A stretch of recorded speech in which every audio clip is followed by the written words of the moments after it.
Channel 2S is brought to you by New Type HQ. Get your kits and supplies at the link in the description below. Happy New Year, everybody. I hope you guys had a good end to your 2021, and hopefully we'll have a much better 2022.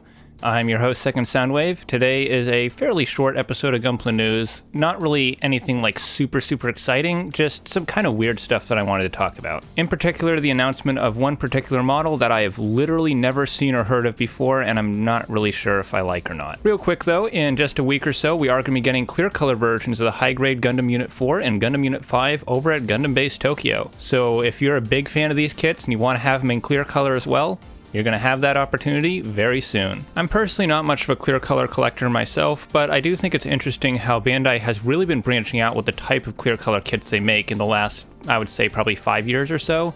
If you go back and look at stuff from the early 2010s, they'd kind of just do main series lead Gundams, stuff like the Unicorn Gundam, they do like a Sinanju or a Rosen Zulu. But more recently, they've started throwing out clear color kits of basically whatever random high grades happen to have come out recently.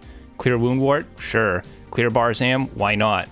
Clear Gabaldi Beta? Screw it, make it for the 5 people who want one. It's certainly a different approach to making these kind of exclusives. But man, if you want to talk about different, let's talk about the Mars Zeon specification Gundam F90, because apparently this is a mobile suit that has always existed in the Gundam F90 canon. I have just literally never heard of it before. So the Mars Zeon F90 is actually surprisingly a pretty extensive retool of the normal F90. I'm seeing a lot of new material here around the shoulders, the chest, the head, I think a little bit on the arms and legs as well. The changes they've made are fairly extensive and they really do change up the silhouette of the suit an awful lot. The machine gun included with the kit also reminds me a lot of the one that you got with, oh man, was it the F2 or was it the FZ that had this type of machine gun?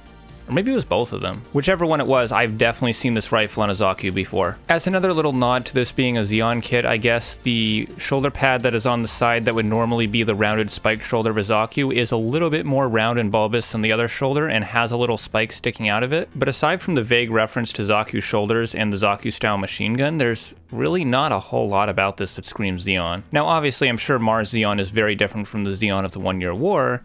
It's just that I would hope for something that's maybe a little bit more aesthetically in line with what I would expect from a Zeon or Neo Zeon mobile suit. Because right now, as I'm looking at this thing, I just see a regular Federation Gundam that's missing its V-fin for some reason. Because this is using the Gundam F90 mold, when it comes to posability and detail, this thing is going to be pretty much right in line with that kit. And while I don't have one myself, I am a pretty big fan of the Master Grade F90. It's a pretty awesome looking kit, I just haven't gotten around to picking one up yet. However, like with the Gundam F90 Unit 2, I don't like this variant as much as I like just the original classic F90. It's one of those things where they really got the design right the first time, and all these extra armor variants of it are kind of unnecessary. One thing that is worth noting for this kit though is that I don't believe it's going to be compatible, or at least not fully compatible, with the existing equipment packs for the Gundam F90. From what I understand with the lore of this mobile suit, this was built by Mars Zeon as like a clone of the Gundam F90 kind of, where they stole the schematics for it or something, but they didn't have the actual equipment packs themselves, so they didn't bother making this compatible with them.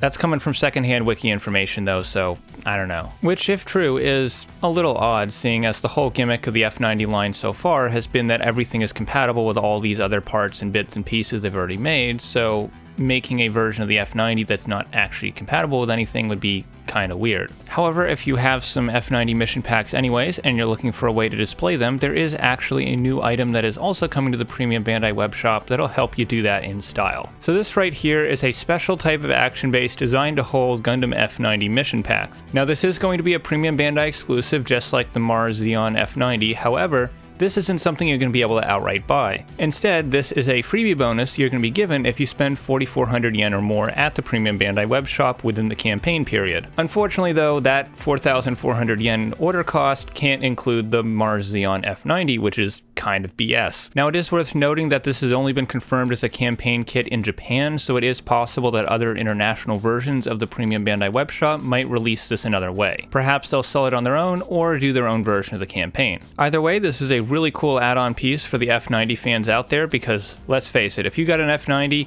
you've probably got more than a couple extra packs lying around. And this is a really cool way to display them. And as a final little bit of bonus news, since we didn't have a whole lot to talk about today, Gundam Battle Operation 2 got rated by the ESRB for Windows PC. Now, if you're familiar with the PlayStation side of Gundam gaming, you'll know that Battle Operation 2 is a very popular free-to-play Gundam game. And if you're on the PC side of gaming, you'll know that we don't have a whole hell of a lot of options when it comes to Gundam games. We got Cross-Rays, which is awesome. We got Super Robot Wars 30, which is awesome. And we have New Gundam Breaker, which is not so awesome. Unless you want to dabble in emulation, that's basically it. So having another decent Gundam title on PC, especially one that's free to play, would be pretty freaking awesome. Now, this is not a confirmation of the game coming out yet. This is basically a leak / soft confirmation at this point. And for all I know, this is something that we've known about for a while. However, I just learned about it now. I haven't heard a lot of talk about it. I thought it'd be a pretty cool little tidbit of information to share with you guys. That's gonna do it for tonight though. Thank you so much for watching. Leave a like if you enjoyed this video. Subscribe for more Gundam and Gunpla content here on Channel 2S.